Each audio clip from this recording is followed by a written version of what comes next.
Welcome to Not Milk Never Milk. Subscribe if you're lactose intolerant. You start by confirming prerequisites: phone charged, cable ready, and developer or tethering options visible.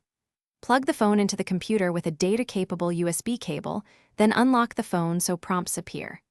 Once done, choose the USB connection type or allow USB debugging when asked.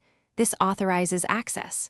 Make sure the phone's mobile hotspot or USB tethering toggle is on. You're initiating the link now, so the computer can detect the new network interface and request drivers if needed.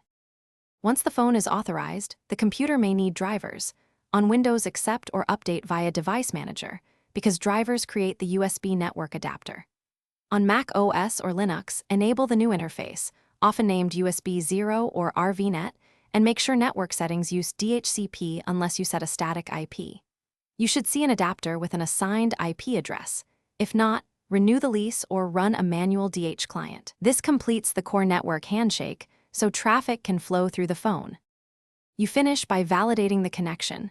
Open a browser or ping an external IP like 8 to confirm internet access. If it fails, first toggle USB tethering off and on, then reconnect the cable and reboot the phone or computer as a quick fix. This resets the network stack. Make sure firewalls or VPNs on the computer aren't blocking the new adapter. If problems persist, try a different cable or USB port. Bad hardware is a common cause of intermittent tethering. Thanks for watching. If this was helpful, leave a like and consider subscribing. See you next time.